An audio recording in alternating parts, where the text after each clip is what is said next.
I've been having a lot of fun talking about cars. I haven't done that in a long time. I used to do that a lot at one time.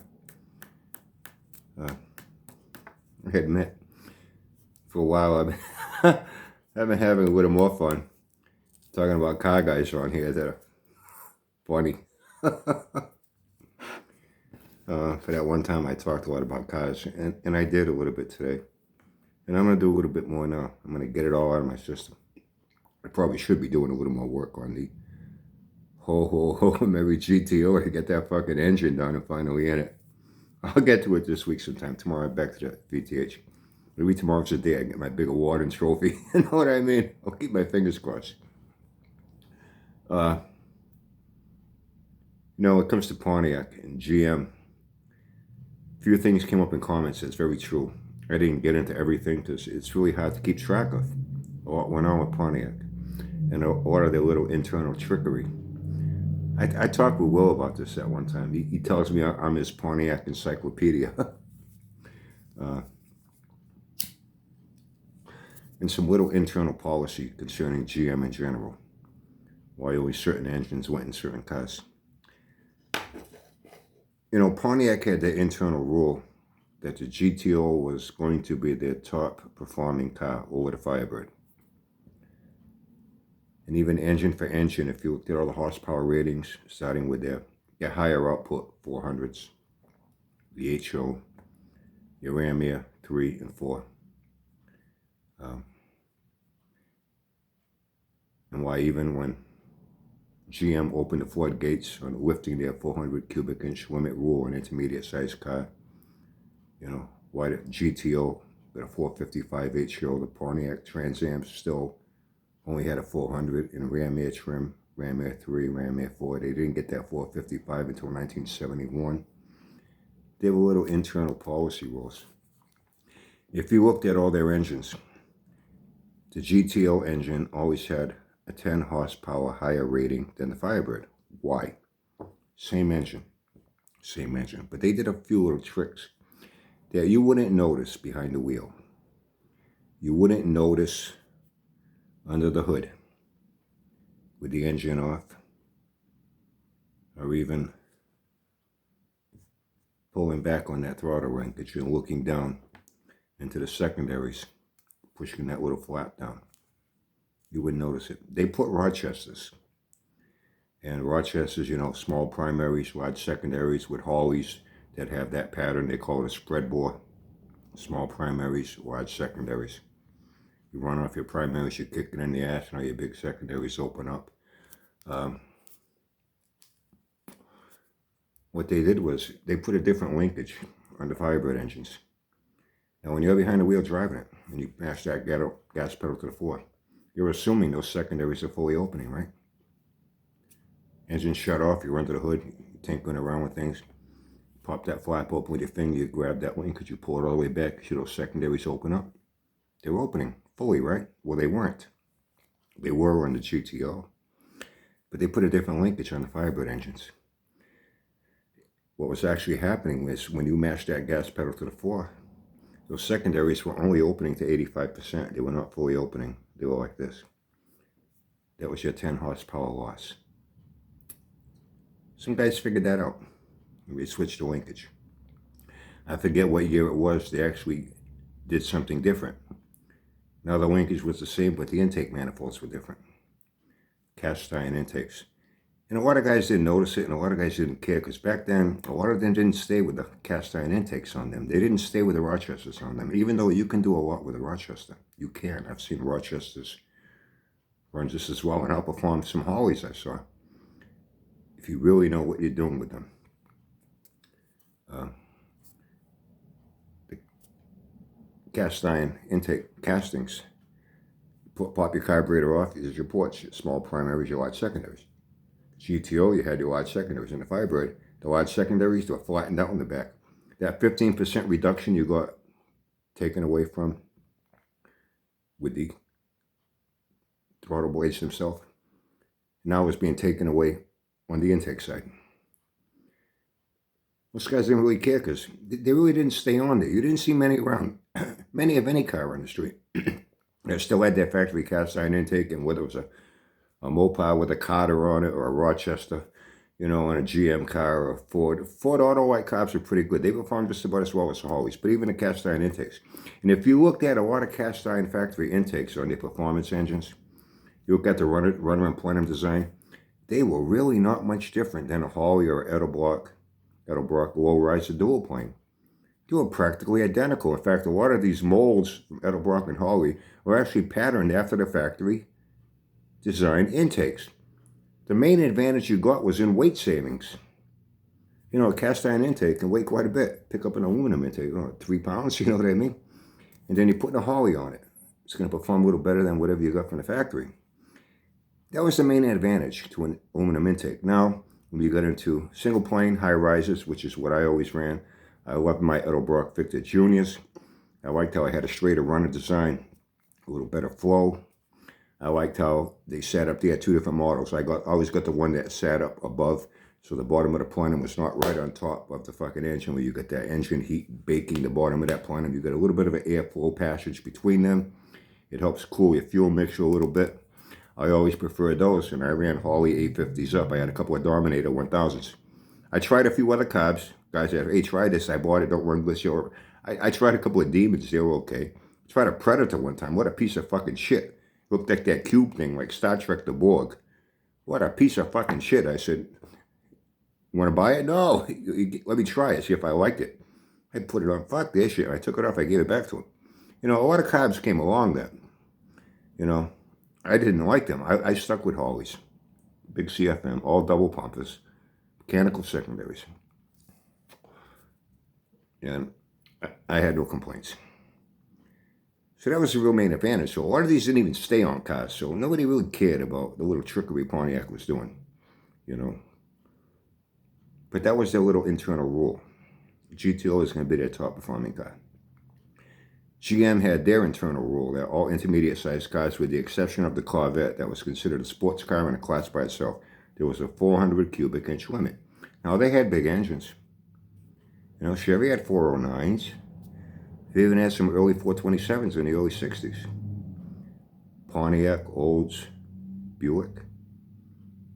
They had big engines, 455s. Made a lot of horsepower, well over 400 horsepower, 4.25 horse. Cadillac had 500 cubic inch engines. You know what I mean?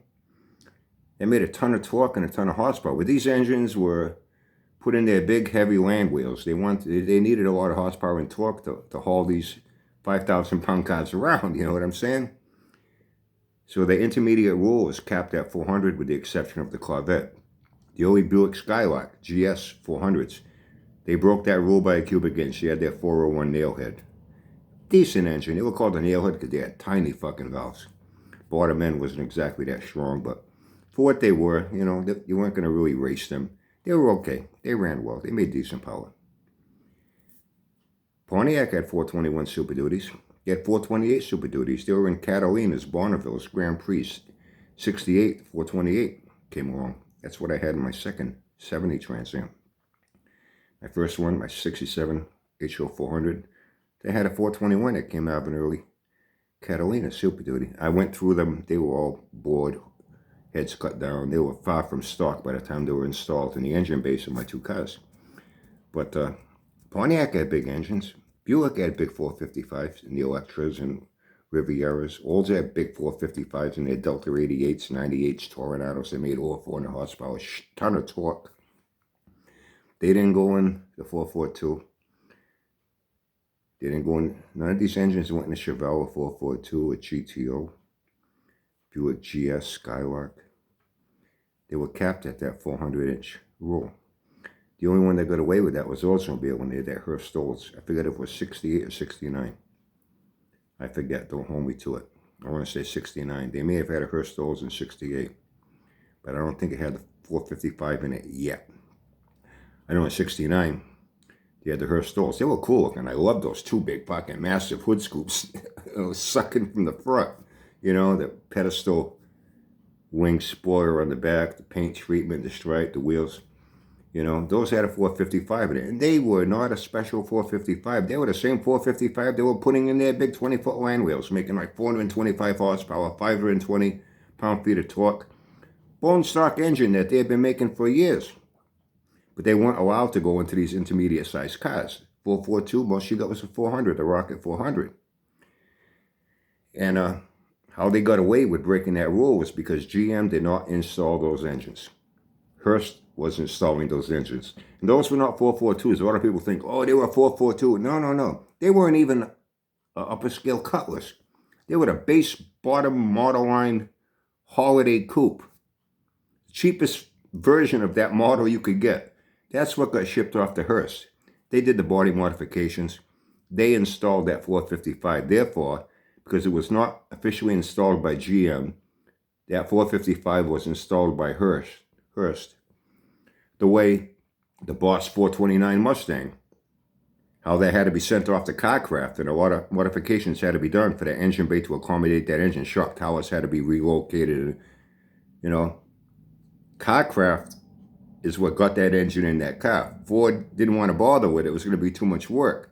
They let Carcraft handle that part of it with their Boss 429, their Ford Hemi. It was so fucking big. So that's how Oldsmobile got around that 400 cubic inch limit rule. The Corvette, you could get 427, starting in 1967. Corvette also got special 396 that you couldn't get in the Chevelle, Camaro, and Nova. 1965, they had a solid lifter version, like 11 3/4 to 1 compression. 425 horse, 520 pound-feet of torque. Thing was a fucking beast. But this was a car that wasn't produced in numbers. It didn't really go out to the general public. You can put that along the same lines as the L88 427, 67, 68, 69. These were not public-friendly cars. These cars mostly went to races. They weren't quite a Copo special order, but you kind of had to know someone that knew someone that knew someone to get one of these cars. That 396, 65 Corvette. The L88, 67, 68, 69 Corvette, 427. These cars were, no heater core, no radio, no power steering, no nothing. They were lightened up and just, big motor, a lot of horsepower. And these cars went to races. They weren't for the general public. And these cars were not street friendly. They were not good to drive around on city streets. They were very expensive. So 1970 comes along and GM lifts that rule. Now, man, you got 455s going in Buicks, stage 1s, 455s going in 442 W30s. Buick's getting there, 455s, Olds. Pontiac now has their HO 400, and even then, the GTO got the HO 455 in 1970. The Firebird Trans Am still did not get that 455 until 1971. They only got the 400 in Ram Air 3 and Ram Air 4 trim. Now Chevy's got a 454. Now Corvette owners are excited because up until that point, the base 427, which mostly is what we saw around the base, because now once you get up to the 400 horsepower version, 427, the tri-powered version, then they had another tri-powered version rated at 435 horse, and you had your L88 rated at wink, nod, 430 horse, 430 horse, 5 horsepower or less than, well, what's going on here, There were such expensive engine options that about 80% of the 427 Corvettes you saw running around with a base 390 horse. Even then, they were 400 horse. They made 500 pound-feet of torque. They were a very good engine. Even the base 390 horse, 427, very good engine. Now 1970 comes along, now 454. Corvette owners really chomping at the bits. Now, they'll get something with the power of an L88 427, won't cost as much, and now they get it in 454 with even more cubic inches. Well, something went a little wacky at Chevy. See, Chevy always had their policy too. GM, in general, had their policy that the Corvette was always going to be their top performing car over all their brands. I got the hiccups. Top performing car and top speed. Even a 390 horse Corvette, and the gearing they were putting in them. These Corvettes were not so much geared for quarter mile. A lot of 427 Corvettes came through. They had like a 323 gear in them. 342, 350, 355. And even with this, gearing, these cars would run 150 miles an hour on the highway. So that was their top performing car. They wanted to keep it that way. Now this 454 that comes along now. Corvette gets a 454, but they didn't get this LS7 that Corvette owners were waiting for. Because now they heard about this new LS 454. The LS6 Chevelle, 450 horsepower. Corvette's going to get an LS7, 460 horsepower. Corvette owners were excited. They were waiting on these cars. Now 1970 comes along, the Chevelle gets the LS6 450 horse. The only 454 the Corvette got was the 390 horse base version. Once again, 400 horse. They were pretty pissed off. How come? The car would still run 150 miles an hour on the highway based on its gearing. Now these LS6 454 Chevelles that were getting deep into 13s, these things had 390, 410, and 430 gears from the factory in these things. So now your top speed was down to like maybe 130 miles an hour. If you put a 350, 355 gear in it, that thing would run 135. You put a 308 in that thing would run 150 miles an hour. Gearing plays so much. Throw a ton of gear in it, your quarter mile time is going to drastically get reduced. But so is your top speed. You know what I mean? Like I said, I knew guys, man. New England dragway, they'd be all tacked out by fucking half track. You know what I mean? They were fucking screamers. They overgeared 513s. And now, if you're running big, tall tires, yeah, you need that extra gear to compensate because the taller your tire, the more rear rotation you're taking away. I could get into that. It's a whole other story on a package of a car. Gearing, tire size plays a big part in things. Gear can give you a lot of top end speed. Gear can give you a lot of quarter mile. Good ET, take away from your top end speed, add to your top end speed, depending on what you're going to use the car for. So anyway, these Chevelles, were not as fast on the highway, but they were not intended to be highway cars the way a Corvette was. They were not intended to be high-speed highway cruisers with a high top-end speed. So a lot of Corvette owners were pissed off. How come the Chevelle got the engine and the only difference in that engine was going to be how Pontiac played around with carburetor linkage and intake secondary ports, What all Chevy was going to do was the same engine going in a Corvette was going to get larger header style 3 or 4 link exhaust manifolds. It's going to get a larger diameter exhaust, lower restriction resonators instead of mufflers, and that was going to free up that 10 horsepower. What never happened. There was never any real official explanation as to why. But that's what happened in 1970. A lot of Corvette owners were pissed off. 1971 comes along now. Compression ratios get dropped a little bit. The only one that kind of left things alone was Mopar in 71. The Hemi stayed the same. If I'm not mistaken. I think the 340 even stayed the same in compression.